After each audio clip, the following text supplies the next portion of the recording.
Let's take a look at combat in the new 7th edition Quick Start rules. So I'm going to start with the bare bones of combat and then add extra layers in towards the end. A fight is divided up into small segments of time called combat rounds. In each combat round, each combatant gets to initiate one action.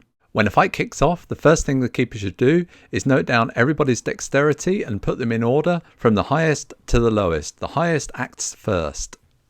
When it comes to your turn in the dexterity order in the round, there are two skills that you can use to make an attack. The first is fighting, the second is firearms. Brawling covers all the unarmed attacks, such as punching and kicking, and it also includes simple knives and clubs. All those weapons that are listed in the Quick Start rules, that's all you need is your brawling skill. Once the attacker has chosen their target and said how they're attacking them with their fighting skill, the target then gets to choose how to defend themselves. They're either going to dodge the attack, doing everything they can to avoid taking damage, or they're going to fight back, maybe blocking or parrying and trying to get in a blow of their own. Both sides then make a skill roll. The attacker makes a fighting brawl skill roll, and the defender either makes a dodge skill roll, or if they're fighting back, they use their fighting brawl skill. Both sides compare their dice roll with their skill. Now there's 4 levels of success that they can achieve. The first is a failure. If they roll above their skill number, they've failed. If they roll equal to their skill or below, that's a success. If they roll equal to or below half their skill, that's a hard success. If they roll equal to or below 1/5 of their skill, that's an extreme success. The one with the best level of success is the winner.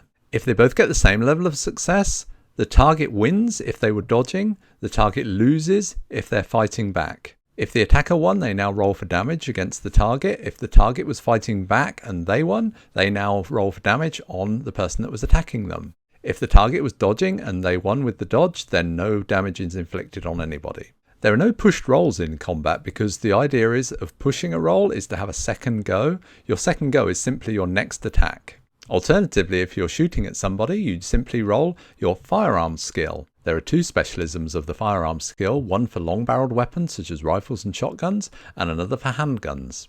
If you're successful, then you roll for damage. When rolling for damage, if you made a fighting attack using a fist, a kick, a knife, a club, you roll for weapon damage, and you also roll your damage bonus. If you made a firearms attack, you simply roll for weapon damage. Damage is deducted from the target's hit points. But for now, let's get into a few of those other combat extras. First off, let's go back to dexterity and the order of attack. If you've got a readied firearm, a gun drawn and pointed, then you get plus 50 to your dexterity for determining when you act. With a handgun, you can make 1 regular shot with percentile dice, or you can make 2 or 3 shots. Each shot has 1 penalty die. If the person initiating the attack wins with an extreme level of success, they have achieved a higher level of damage.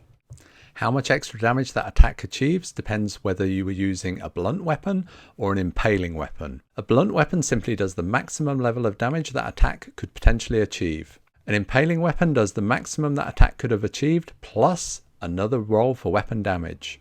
If you're using a handgun and you're within a number of feet equal to 1/5 of your dexterity, then you're at point blank range and you get a bonus die on your attack. Once the target's defended themselves, either using dodge or fighting back, any additional attacks made on them in that combat round are made with 1 bonus die. If a character has armor, all damage inflicted on them is reduced by the value of their armor. So if they got 1 point of armor, all damage is reduced by 1 point.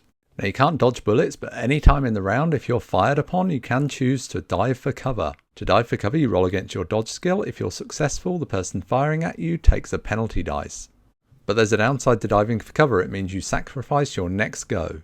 If you want to do something other than inflict damage on your opponent, maybe you want to disarm them or knock them over or push them down the stairs, then you're looking at using a fighting maneuver. The first thing you do with a fighting maneuver is decide the outcome you want to achieve. You then compare your build with the target's build. For each point of build by which they are bigger than you, you take a penalty die. If their build is 3 points or more larger than yours, you cannot do it, they're too big. The target declares whether they're dodging or fighting back. You then resolve the attack in the normal way using your fighting brawl skill, but instead of inflicting damage, if you win, you achieve your goal. So you either disarm them, push them down the stairs, or whatever it was you said you wanted to do. I'm going to deal with death, unconsciousness, wounds and healing in the next show. So that's it folks, that's combat. A whole lot of stabbing, shooting, fighting, eye gouging, punching. Wouldn't it be better if we could all just love one another and get along? But I guess Shoggoths don't understand that kind of loving. Till next time. BlasphemousTomes.com